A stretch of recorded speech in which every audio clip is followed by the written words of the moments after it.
น้ำกอกดีขนาดเนาะ เฮ็ดหยังสบายดีลูกสบายดีนบอีกสบายดีอีกสบายดีลูกสบายดีอันนี้สบายดีสบายดีทางวันสบายดีสูบน้ำเนาะเพิ่นอาบน้ำบ่นี่ผู้มักอาบน้ำเนาะแล้วก็โง่มาทางนี้ก็มีไม้มาส่งมาฮอดเฮือนฮอดซ่านพี่น้องเอ้ยแต่ว่าผู้แหละก็ให้เพิ่นเอามาส่งให้มันครบก่อนทางเวลาก็สิได้จ่ายเงินให้เพิ่นเนาะในส่วนของไม้ก็บ่ฮู้ว่าจักแมตรเนาะเวลาสั่ง6 เมตรหรือ7 เมตรนี่แหละพี่น้องเอ้ยเนาะจะได้ถามเพิ่นว่ามันถึกโตเท่าไหร่อันนี้นะเนาะก็ถือว่าเพิ่นสั่งอันเวลาสั่งมาเนาะนี่เสาเพิ่นก็เอามาเป็นทีแหมห้อยเนาะกับผู้ที่ทั้งเบิด9เสาพี่น้องเอ้ยในส่วนของอันทางเฮือนไอ้แก้วเพิ่นเนาะก็มีงบแค่2เจ้านึงพี่น้องเอ้ยก็มีทางอันแม่ทอนแก้วแล้วก็มีทางอันแม่จันน้อยพี่น้องเอ้ยจะได้ซื้อเป็นไม้เป็นไม้เส้นแล้วก็เป็นเสาเลยเพิ่นก็เฮ็ดอันหัวไปจนจักแล้วแหละเฮ็ดตะนางเนาะไอ้แก้วสิแล้วแหละเนาะเรือแต่มื้ออื่นนั่นแหละตอนเช้าสิในเรือก้อนึงนั่นนะต โอ้ อนเช้าแป๊บเดียวแล้ว ตอนเช้าสิแล้วแหละ โดย เอาสบายดี สบายดี สบายดีก่อนเนาะอืม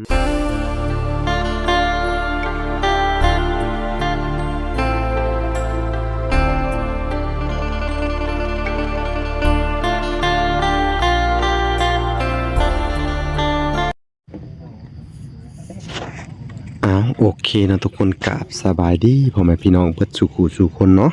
กันยินดีเข้าสู่ช่อง YouTube เบาหลาสายบุญคุณธรรมคือเก่าเช่นเคยเนาะทักทายสบายดี FC ทางฝั่งไทยและ FC ทางฝั่งลาวและ FC ทางต่างประเทศนำเด้อพี่น้องเอ้ยที่รับชมเบาหลาเนาะกราบสบายดีพ่อแม่เนาะอยู่ทางเมืองนอกเมืองนาพี่น้องเอ้ยที่รับชมคลิปเบาหลาเนาะมื้อนี้ก็มาอัปเดตอยู่ในเฮือนในช่องหรือว่าอยู่ในเฮือนในซ่านของทางอันไอ้แก้วเพิ่นคือเก่าเนาะพี่น้องเอ้ยก็มาพ่อทางอันวันเพิ่น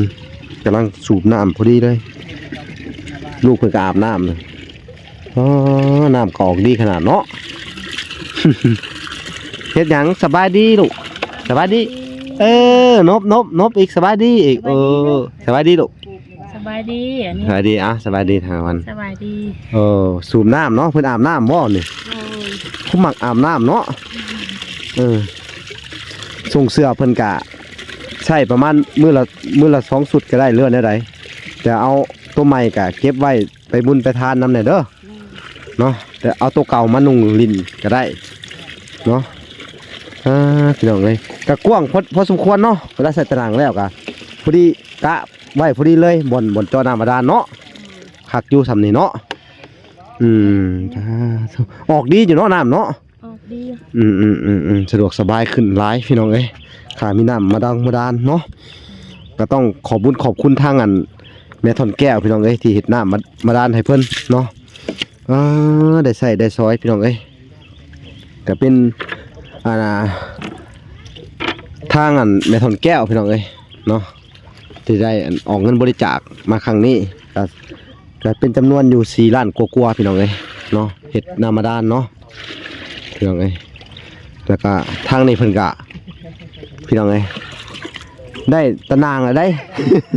อ้อมหัวเป็นทีแหมห้อยพี่น้องเอ้ยเบิ่งไวว่าบางตอนเที่ยงมาบ่ทันใส่ตะนาง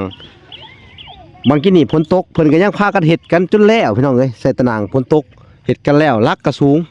พอสมควรพี่น้องเอ้ยโอ้คักตะนางเพิ่นพี่น้องเอ้ยเนาะแล้วก็โง่มาทางนี้ก็มีไม้มาส่งมาฮอดเฮือนฮอดซ่านพี่น้องเอ้ยแต่ว่า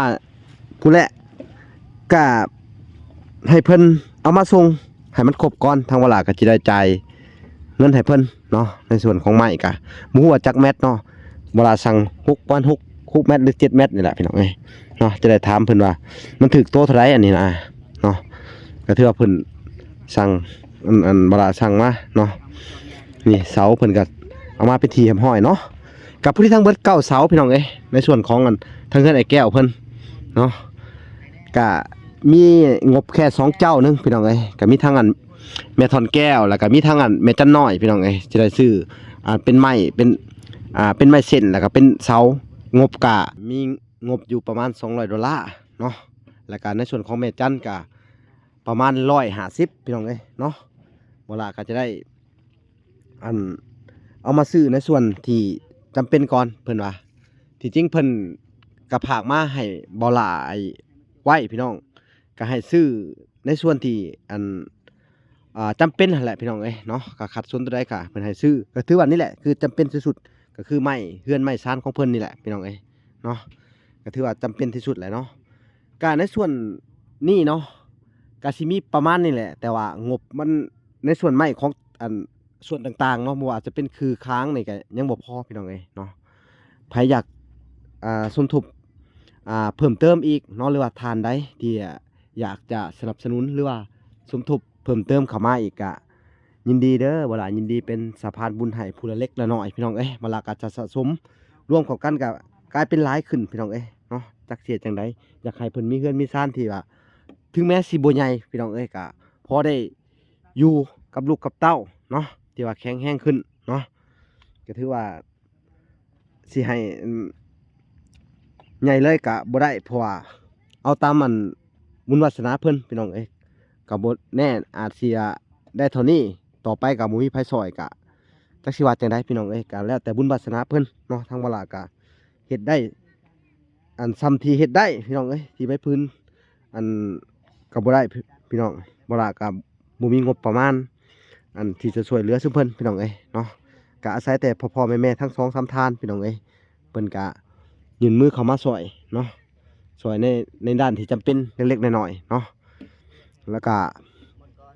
แต่ว่าในส่วนของเฮือนซ่านนี่ก็ถ้าอยากสมทบเพิ่มเติมอีกก็ยินดีเด้อพี่น้องเอ้ยเนาะคืออย่างบ่ล่ะเว้าไปเบื้องต้นนั่นแหละจักสิว่าจังใดนี่มามื้อนี้ก็พี่น้องเอ้ยเพิ่นก็เฮ็ดอันหัวไปจนจักแล้วแหละเฮ็ดตะนางเนาะไอ้แก้วสิแล้วแหละเนาะ โดย อื เรือเต็ม ม อื่นนั่นแหละตอนเช้าสิในเรือก้อนนึงนั่นนะต โอ้ อนเช้าไปเดียวแล้ว ตอนเช้าสิแล้วแหละ โดย เอาสบายดี สบายดี สบายดีก่อนเนาะ โดย อืมเป็นอะไรหัวก็แล้วแหละบาดนี้ โดย ดีใจเนาะ ดีใจให้ ดีใจแฮงอยู่บ่ โดย ได้หัวเนาะ โดย มาได้ไก่เฮาปล่อยอย่างนี้ได้ใช้ไก่อะเอามา ไกลก็จักมันไปทางใดแทบนี้แล้ว อ๋อแต่ว่ามันก็ยังเข้ามาบ่ พูนมันนอนนั่นนะตัวกระบอกนั่นแหละ โอ้คือบ่เฮาบ่เอามานอนพี่มานอนในตารางเฮานี่เฮ็ดคอกให้มันก่อน ก็มันแต่ปล่อยมื้อนั้นมันก็บ่นอนเนาะ แต่ว่ามันมากินข้าวนั้นเจ้าอยู่บ่ แม่นเห็น ก็โกกมันมาเนาะจังหน่อยมันสิไปเตลิดเปิดเปิงเลย เสียเด้ แม่น กำเอาเด้อแต่ว่าเป็ดนี่อยู่เนาะติดขังเนาะ เป็ดนี่มันไปไหนคืนก็คืนนี่แหละเห็น เอ แมง อ เมาแมงหยังน้อยๆ โอ้ มั มากินอันนี้โอ้ยสิใหญ่ไว้อยู่ตัวแต่เป็ดน่ะเนาะกำลังดีเลยพี่น้องเอ้ยเอ้า นี่แหละเมื่อคืนนี่แหละ สู้ๆ อันนั่นก็เจ้าเห็นแถบนี้เนาะเขาเดิน อืม ผ่านมาเขาว่าโอ้คือน่ารัก อื ดีว่ะ ม เวลาอยากได้คือกั เออ ทางอาเบยเพิ่นก็ซอยเวียกกันทางไอ้แก้วตลอดเนาะมาหันก็คือว่าลุยฝน แม่น ตอกตะนางบ่กล้า ถ้าบ่มีน้องกระเบยเมื่อกี้นี่ก็สิบ่แล้วนะ โดยก็ทางเวลาก็บ่กล้าออกมาเนาะมาถ่ายฝนตกผ้าห้องมาปลกงูเหลื่อมเนาะอันตรายพี่น้องเอ้ยมันบ่คุ้มพี่น้องเอาชีวิตมาเสี่ยงเนาะก็ถือว่าความพันก็ใกล้สิเป็นจริงแหละเนาะ แต่ว่ามันก็จักสิเป็นจริงซำใดพี่น้องเอ้ยเพราะว่า งบประมาณก็บ่หลายพี่น้องเอ้ยก็พอได้แต่เสาอันเอามาล่ออันเอามาให้ทุกเจ้าพอดีใจก่อนเด้อ โดย คำบ่ได้ก็อาจสิรุ่นลูกเจ้าพุ่นแหละสิได้เฮ็ดเดือนเด้อคำบ่ได้ก็เนาะ โดย เอาสู้ต่อไปสู้เบิ่งเนาะมาลาก็สิลองถ่ายคลิปไปเรื่อยๆเนาะถ้าบ่มีไผเสนอเข้ามาช่วยก็บ่เป็นหยังพี่น้องเอ้ยก็เพราะว่าก็แล้วแต่ว่าบุญวาสนาเพิ่นเนาะแล้วแต่บุญวาสนาทุกเจ้าเนาะทางเฮาก็อันก็สิถ่ายไปเรื่อยๆพี่น้องเอ้ยเนาะจนกว่าอันเบิดอันงบประมาณเนาะเพราะว่าทางงบประมาณเวลากับพระราชจ่ายดอกไม้นี่ใช่เพิ่นมาครบก่อนเก่าเสาเนาะเพิ่นก็ถามอยู่บ่เพิ่นมาส่งเสา ถามอยู่ เขาไปใช้แล้วติ แม่นเวลาทางนี้ก็ไปพูนบ่ อื ไปตลาดไป ม เรือนบ้านใหม่ของลุงโจอันนั้นลุงโจย โดย ทางเวลาได้ว่าเขาไปเมื่อบ้านเมื่อเฮ็ดนาว่ะ เพิ่นก็บ่ได้ว่าหยัง เอาเข้าใจอยู่ดอกเนาะ โดย ก็ยังบ่ใกล้สิแล้วแหละเนาะ โดย โอ้ยแต่ว่าต่อตัวนี้มันบ่งามพี่น้องเอ้ยสิมันต่อส่วนนี่ สิว่าสิเปลี่ยนใหม่ได้ตอนนั้น ต่อไม้สอนมาเดี๋ยวสิบอกเด้อ โดย ก็ถือว่า ดีใจบ่ได้ซำนี่เห็นใหม่มาบัดนี้ ดีใจแฮง ดีใจเนาะ โดยบ่ โอ้ คือแติกอนเนาะบ่มีหยังนึกคิด จักไปสิอยู่ไสอยู่จังได จะเคลื่อนสิลุกหรือบ่ลุกเนาะ โดย เพราะว่างบประมาณก็บ่หลาย โอ้ดีใจแล้ว ถ้างบอันประมาณบ่หลายไปสิถ้าเพิ่นบ่ช่วยมาอีกก็สิจังไดเนาะก็บ่เป็นหยังเนาะ โดย สู่ไปเด้อ วาสนาเฮาซ้ำนี้เนาะ วาสนาสุเจ้าซำนี้เอา โดย สู่ไปตามมีตามเกิดเนาะ โดย ถ้าเกิดว่า อันได้แต่เช้า ก็เป็นหยัง ได้แต่สิบ่เป็นหยังเนาะ โดย เอาพี่น้องเอ้ยเนาะ คือเขาว่าอยากได้บ่เหือนก็อยากได้หันถ้าบ่มีก็เฮาครับสิเฮ็ดได้เนาะ จำเป็นเนาะ โดย สู่ต่อไปเฮาก็ให้กำลังใจจ้ะเด้อ โดย สู่ต่อไปเด้อสู่ไปด้วยกันเนาะ โดย โอเคบ่เป็นหยังสู้ๆถ้าเกิดว่าอัน มีก็ดี มีก็ดีบ่มีก็บ่เป็นหยังพี่น้องเอ้ยก็สิอาศัยแห้งต่อไปแหละก็เจ้าก็อาศัยยังเหือยังแห้งอยู่ยังอันนั้นเนาะแข็งแห้งอยู่ไปหารับจ้างรับบายหาตุกตัดมุงตัดไม้นะเพิ่นมาเสริมเอาเนาะถ้าสิได้ก็สิได้แต่เลิกเคออยู่สิแล้วพี่น้องเอ้ยเนาะเอ้าก็ต้องขอบคุณทั้งอันแม่ทอนแก้วพี่น้องเอ้ยแล้วก็ทั้งแม่จันน้อยพี่น้องเอ้ยที่ว่าช่วยสมทบมาในครั้งนี้พี่น้องเอ้ยก็เป็นอันปัจจัยหรือว่าเป็นอันกุศลของเพิ่นเนาะที่ฝากมาให้ทางเจ้าเนาะ โดย ให้ได้ใช้จ่ายกะเป็นทางเมตู้น้ำแน่เมตู้ USA เนาะแล้วก็อันผู้ใหญ่ใจดีที่บ่ได้ออกสื่อออกน้ำน้ำแน่พี่น้อง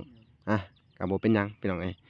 ก็ต้องขอบบุญขอบคุณเบิดสู่คนนั่นแหละเนาะ โดย เอาก็เลาะเบิ่งอีกบ้านหนึงไปพี่น้องฝนก็ตกลงมาเรื่อยๆก็ย่านผ้าย่านอันนั้นอยู่อันตรายนี่ เอาตัวนี้เข้าบ่ได้บ่ โอ้อันนี้นี่ดินนี่อันเฮ็ดตามน่ะเนาะ โดย ตามเพิ่นวัดไว้เนาะ โดยตามเชือกก็นั่นก็ดู อืม วัดเอานี่ก็ อุ้ยถ้าเฮาเฮ็ดข้อไก่นี่เฮาเฮ็ดอยู่ในพี่บ่หรือใดๆเพื่อสิไปเฮ็ดอยู่หั่นก็ได้เนาะให้ไก่มันออกหากินทางนอกนำแน่เนาะ แดง เขาสิบ่ขังเพิ่นเนาะ โดย แม่นแหละ ก็นั่นว่าสิเฮ็ดในหั่นเยอะเวลาหน้ามันก็บ่ท่วมน่ะนะมันสูงอยู่แล้วน่ะ ถูกต้องให้เฮ็ดอยู่หั่นแหละให้บ่สัญญามาก่อนเพิ่นว่าสิรับปากเฮ็ดพี่น้องเอ้ย โดยนั่นแหละ บ่ล่ะก็แม่น เดี๋ยวให้อายมาที่บ้านก่อนว่ะพร้อมเฮ็ดนะ อืม บอกอยู่ โดยเอ้าก็สู้ๆต่อไปจักหน่อยสิได้ไปหาน่ะบ่นี่ฮะสิได้ไปใส่มองบ่ มันบ่ค้ำบ่คันถ้าบ่ค้ำเฮาก็บ่ต้องไป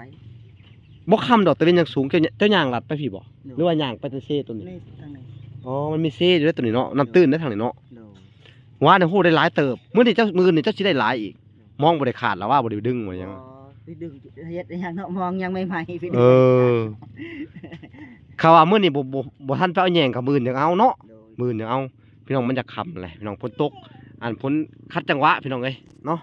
ฝนก็ตกคัดจังหวะก็เลยแบบอัน ไปเอาแยงบ่ได้พี่น้องเอ้ยเนาะจักสิว่าจังไดสู่ไปอีกครั้งหนึงพี่น้องเอ้ยเนาะทางไอ้แก้วเพิ่นก็รู้สึกแบบดีใจโล่งใจขึ้นมาอีกเห็นเสามาเนาะ โดย ก็คือว่ามีความเปลี่ยนแปลงไปหลายเติบเนาะ โดย อันนี้ก็โอ้บ่ได้เปียกจบเจือเนาะเอ้าเข้ามาเบิ่งดูโอ้ฝนตกกินนี่แห้งเติบบ่เปียกเนาะ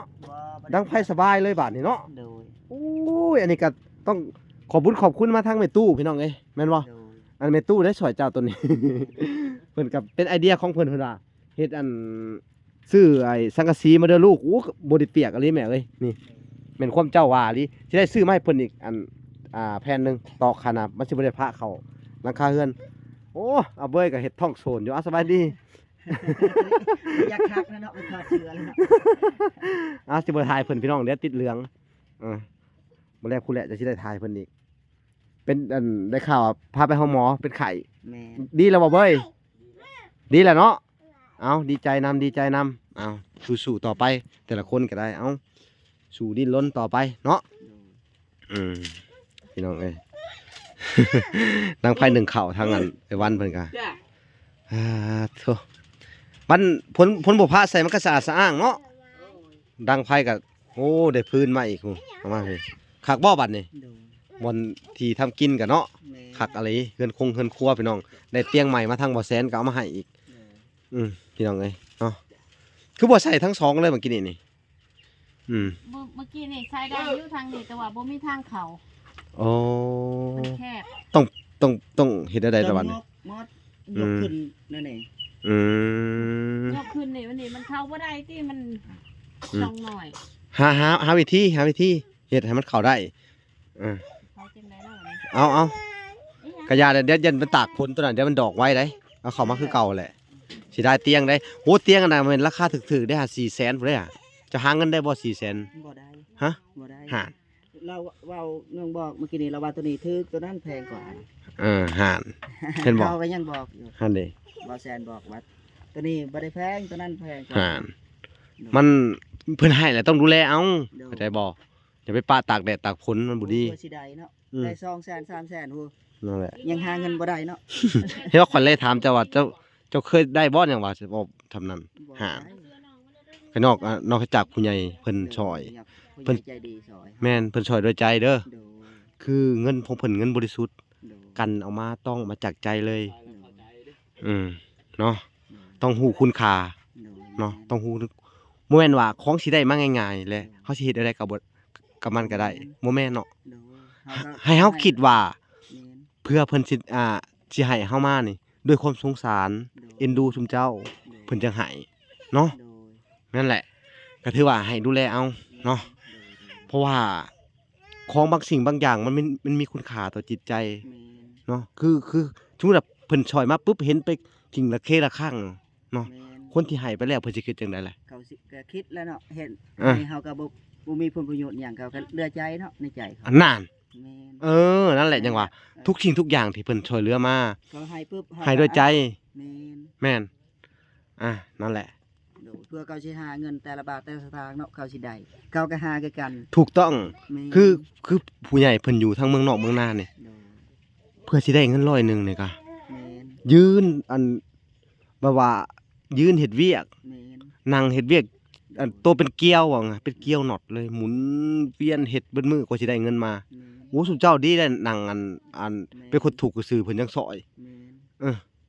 ก็ยังว่าโชคดีของสุเจ้าได้นี่ยังว่าให้ดูแลเอาเด้อ โดย เอา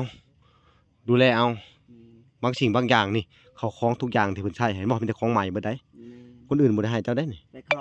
ขอของคนอื่นเนาะ เออ ใบหนึงเขาก็ไปอยากให้ หาร ถ้วย นับตั้งแต่ถ้วยบวงนี่ของใหม่เบิดนี่ แม่ นี่ น ติบเขาเป็นของผลิตออกมาใหม่ๆเลยบ่มีของมือสองไผเลยแม่นบ่แหละ ไปซื้อใน นี่ ร้านเรา ส่งเสื้อนี่มีแต่ของใหม่เบิดเลย โดย เขาจังว่ามันมีคุณค่าต่อจิตใจหลาย โดย แม่นบ่แหละ แม่น นั่นแหละ ดูแลเอาเนาะ โดย เอาก็เป็นกำลังใจให้ต่อไปเด้อ โดย สู้ต่อไปเนาะ โดย บ่ลาก็เว้าหลายก็ต้องขอโทษขออภัยเด้อบ่ได้แม่นสอนเจ้าเด้อ บ่ กะ เป็นหยังอ้าย กะ ดีนั่นแหละ ใครมาแนะนำเด้อ โดย เพราะเฮาก็สินี่แหละชนหลายก็มักแนะนำคนเด้อ โดยบ่เป็นหยัง แนะนำคำว่าพังความก็อาจสิได้ดีเนาะ โดย ถ้าว่าบ่พังความก็ เฮาบ่ได้หยัง ก็บ่ว่ากันเนาะเพราะว่าเฮาก็แค่ผู้มาช่วยเหลือ โดย บ่แม่นพี่แม่นน้องเจ้าเนาะ โดย หรือว่าเจ้าห้ายบ่บางเทื่อเฮาบอก บ่ ฮะ ยินดี ยินดีเนาะ โดย อ่า ถ้า เอ้า บ่มีทางอ้ายบ่ลาบอกก็สิไผสิบอก เนาะ ก็ซ้ำนับเป็นอ้ายแบบนับถือผู้หนึงเนาะ อ่า เออ โดยเอ้าบ่เป็นหยังสู้ต่อไปเนาะก็ขอแต่เฮาเป็นคนดีสู้เป็นคนดีตั้งใจเฮ็ดในสิ่งที่เฮาบ่มีเฮาก็เฮ็ดเอาสู้ต่อไปเนาะเอาพี่น้องเอ้ยคลิปนี้ก็บ่มีหยังหลายพี่น้องเอ้ยก็สิได้อำลาพาจากก่อนพี่น้องกันเลยภายในคลิปนี้เนาะก็ยังสิอยู่ในเฮือนในซ่านเหมือนคือเก่าพี่น้องเอ้ยเนาะก็สิได้พ้อกันใหม่อีกคลิปหน้าเนาะพี่น้องเอ้ยก็สิอัปเดตให้หลายๆอย่างคลิปหน้าก็สิได้มอบเงินให้ทั้งไอ้แก้วเพิ่นพี่น้องเอ้ยแล้วก็นั่งพูดคุยกับเพิ่นอีกรอบหนึงคลิปหน้าก็เป็นเงินทางน่ะเนาะทางเอื้อยเพิ่นอยู่ทางน่าจะเป็นอิตาลีบ่หรืออิหยังพี่น้องเอ้ยแต่เพิ่นเป็นคนไทยเนาะทางพี่หญิงเนาะพี่หญิงจากคนไทยพี่น้องเอ้ยเพิ่นก็ได้ส่งมาให้บ่ล่ะเนาะก็ประมาณให้ช่วยเหลือไอ้แก้วเพิ่นเนาะประมาณ1,000 บาทพี่น้องเอ้ยคลิปหน้าบ่ล่ะจะได้คลิปมอบให้เพิ่นเนาะโอเคพอกันใหม่คลิปต่อไปพี่น้องเอ้ยโอเคฝากไปกดไลค์กดติดตามกดแชร์ไว้เพื่อเป็นกำลังใจให้ทั้งบ่ล่ะและไอ้แก้วเพิ่นให้สู้ต่อไปพี่น้องเอ้ยเนาะโอเคพอกันใหม่คลิปหน้าบ๊ายบาย